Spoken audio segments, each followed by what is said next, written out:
음, 3년 뒤, 아니 5년 뒤만 해도 지금 내가 몸담은 업계가 어떻게 변할지 정말 누구도 장담할 수 없잖아요. 그렇죠. 하루가 다르게 변하니까요. 이런 불확실성 속에서 기계는 절대 대체할 수 없는 우리만의 가장 강력한 능력이 뭘까? 이런 고민을 하게 되는데요. 네네. 오늘 저희가 당신과 함께 깊이 파고들 장차오에 져서 끌리는 말투에는 비밀이 있다가 그 답이 바로 대화력에 있다고 말합니다. 맞습니다. 그런데 이 책이 되게 흥미로운 게요. 단순히 말을 잘하는 기술만 막 나열하는 그런 책이 아니에요. 아, 그런 종류의 책은 아니군요. 네.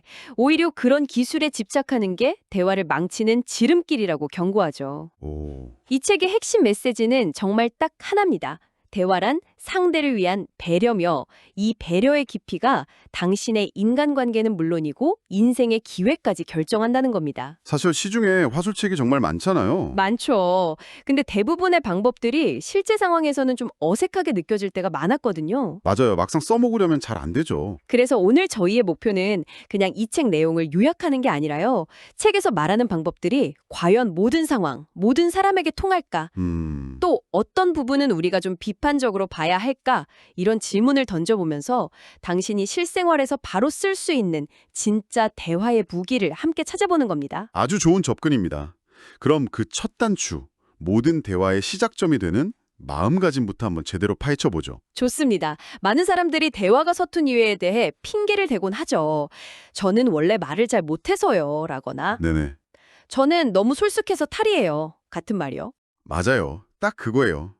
저도 가끔 쓰는 변명인데 이 책의 저자는 이런 말들을 아주 날카롭게 꿰뚫어 봅니다. 그렇죠. 타인을 배려하지 않는 자신의 미성숙함을 가리는 방패일 뿐이라고요. 이야, 대화의 핵심은 화려한 기술이 아니라 따뜻한 배려라는 책의 첫 번째 명제가 바로 여기서 나오는 겁니다. 책에 아주 현실적인 예시가 하나 등장하잖아요. 네, 그 창업 초기인 남자친구 이야기요. 맞아요. 경제적으로 힘든 남자친구가 여자친구에게 이런 말을 댔습니다.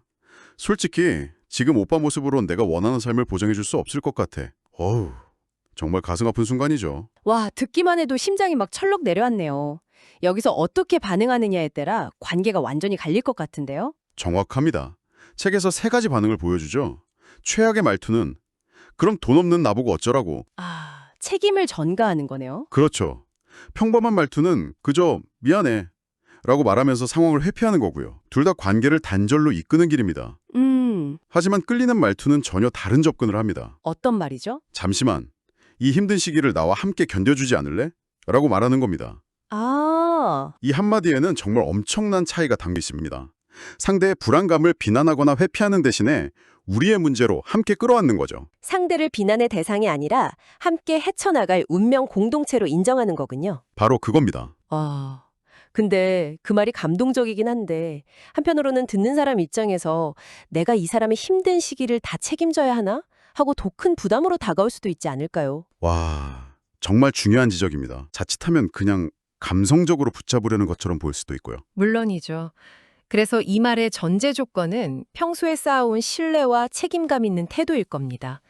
이 말의 진짜 힘은 단순히 견뎌줘라는 부탁에 있는 게 아니거든요. 그럼 뭐죠? 나의 문제를 우리의 과제로 전환하는 그 프레임의 변화에 있는 겁니다. 네가 원하는 삶을 보장해주지 못하는 나라는 개인의 실패 서사에서 아, 이 힘든 시기를 함께 헤쳐나가는 우리라는 공동의 서사로 바꾸는 거죠. 이건 부담을 지우는 게 아니라 오히려 상대방을 가장 중요한 파트너로 존중한다는 최고의 표현이 될 수 있습니다. 그렇군요. 결국 기술이 아니라 상대를 내 문제 해결의 도구가 아닌 파트너로 보는 그 태도 자체가 핵심이라는 거네요. 네, 맞습니다. 자, 그럼 그 배려의 마음을 가졌다고 칩시다.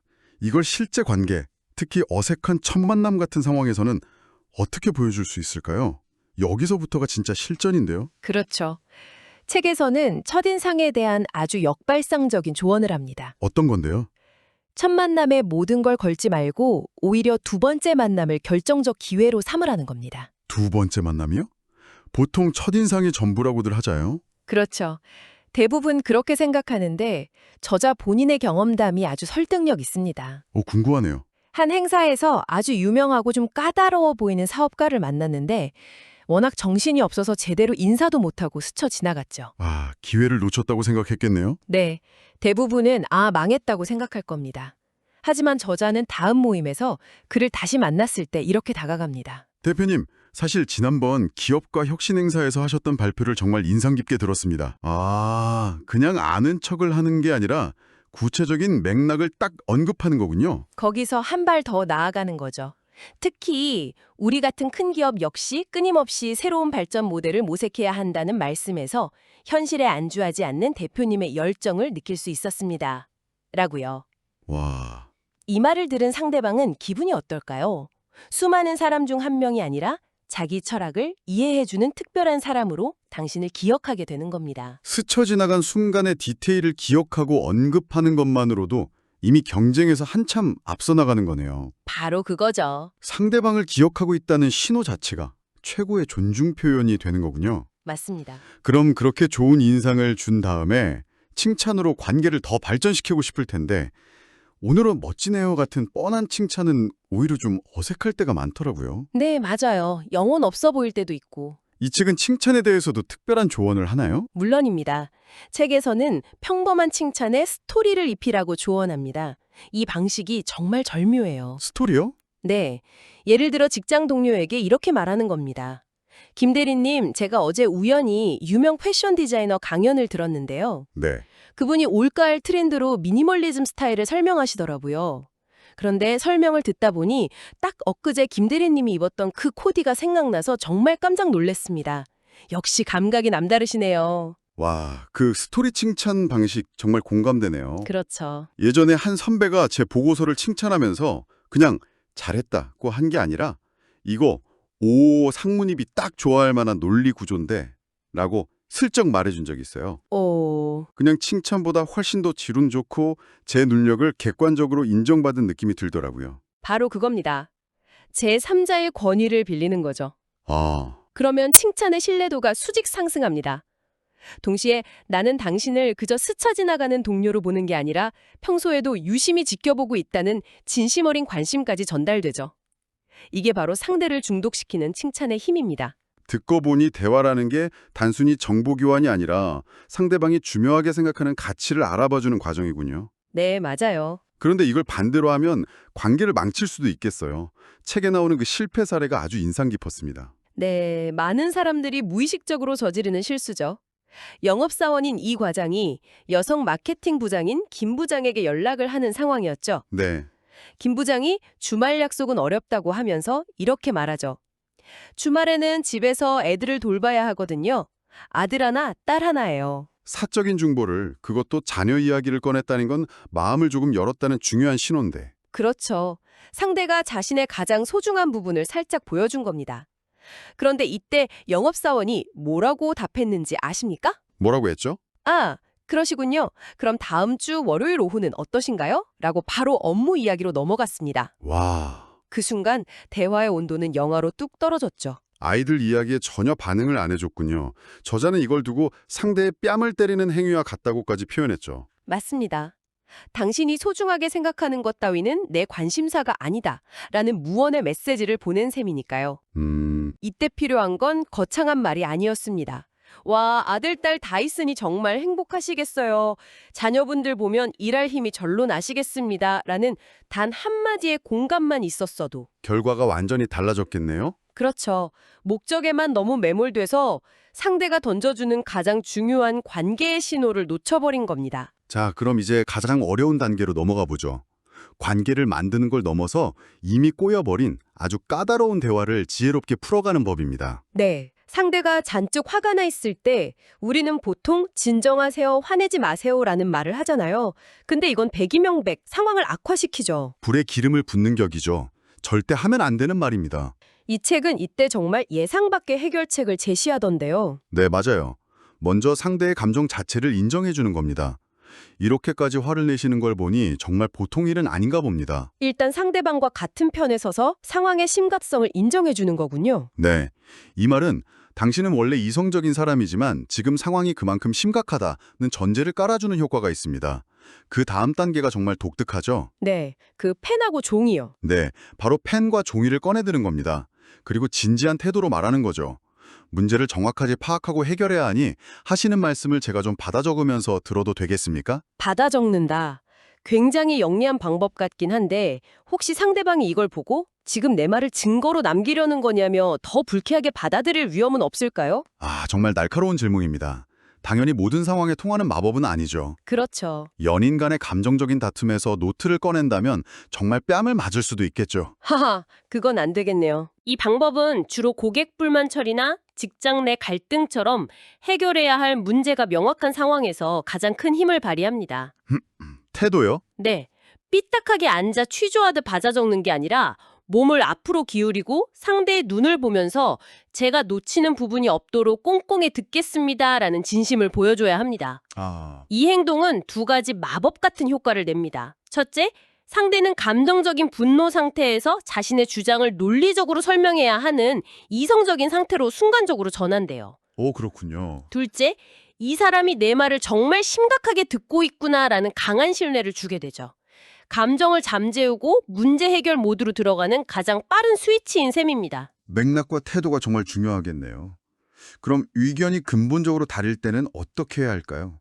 그건 틀렸습니다라고 말하는 순간 토론이 아니라 전쟁이 시작되니까요. 이때는 책에서 말하는 맥주집의 원리를 기억하면 좋습니다. 맥주집의 원리요? 네, 망해가는 맥주집은 손님에게 감자튀김도 드릴까요? 라고 물었죠. 이 질문에 손님은 아니요 라고 답하기가 너무 쉽죠. 하지만 흥하는 맥주집은 이렇게 물었습니다. 감자튀김은 하나로 하시겠어요? 둘로 하시겠어요? yes or no의 질문이 아니라 A or B라는 선택지를 주는 거군요. 거절할 틈을 주지 않고 자연스럽게 긍정적인 방향으로 유도하는 거네요. 바로 그겁니다. 이게 바로 행동 경제학에서 말하는 프레이밍 효과와도 관련이 깊은데요. 프레이밍 효과요? 내 질문의 틀을 어떻게 설정하느냐에 따라 상대방의 선택이 달라지는 거죠. yes or no가 아닌 A or B로 질문의 틀을 바꾸면 상대방은 자기가 주도적으로 선택했다고 느끼면서도 결국 우리가 원하는 범위 안에서 움직이게 됩니다. 이걸 반대 의견을 낼 때 적용해 볼 수 있겠군요. 그렇죠. 예를 들어 팀 회의에서 동료의 의견에 반대해야 할 때 그 방법은 틀렸습니다 라고 말하는 대신 이렇게 말하는 겁니다. 어떻게 말하죠? 좋은 의견입니다. 그 방법의 장점은 분명히 있네요. 그런데 혹시 우리가 A라는 대안과 B라는 대안도 함께 고려해보면 어떨까요? 두 가지를 비교했을 때 어떤 쪽이 지금 우리 상황에 더 적합할지 같이 논의해보고 싶습니다. 이렇게 말하면 상대는 자기 의견이 무시당한 게 아니라 더 나은 결정을 위한 여러 옵션 중 하나로 존중받았다고 느끼게 됩니다. 직접적인 부정이 아니라 함께 더 좋은 답을 찾아가는 토론의 파트너로 상대를 대하는 태도가 핵심이군요. 바로 그겁니다. 오늘 이야기를 쭉 나눠보니 결국 끌리는 말투란 유창한 엄변이나 화려한 기술이 아니었네요. 네, 전혀 아니죠. 상대의 마음을 읽고 그 사람의 세상에 진심으로 호기심을 갖고 함께 보조를 맞추려는 그 섬세한 노력 그 자체였습니다. 맞습니다. 이 책의 모든 개수를 관통하는 하나의 단어를 꼽으라면 저는 진심 어린 관심을 택하겠습니다. 진심 어린 관심이요. 네, 당신이 지금 나와 대화하는 이 사람을 얼마나 소중하게 여기고 그의 말을 얼마나 진지하게 듣고 있는가. 그 마음이 말투와 표정, 행동으로 드러날 때 상대방은 이 사람은 나를 이해하고 있구나 라고 마음의 문이 열게 되는 거죠. 이 책의 마지막 부분에서 저자는 우리의 대화 스타일이 부모님이나 스승처럼 성장 과정에서 만난 사람들의 영향을 지대하게 받는다고 이야기합니다. 네, 그들의 말투를 우리가 무의식적으로 학습하고 따라하게 된다는 거죠. 그래서 오늘 저희와의 깊은 대화를 마치며 당신에게 마지막으로 생각해 볼 질문을 하나 남겨드리고 싶네요. 네. 지금 당신의 말투를 만든 가장 결정적인 사람은 누구였나요? 그 사람에게서 물려받은 가장 좋은 점과 혹시 버리고 싶은 습관은 무엇인가요? 그리고 오늘 나눈 이야기 중 딱 한 가지만 다음 대화에서 시도해 본다면 무엇을 선택하시겠습니까?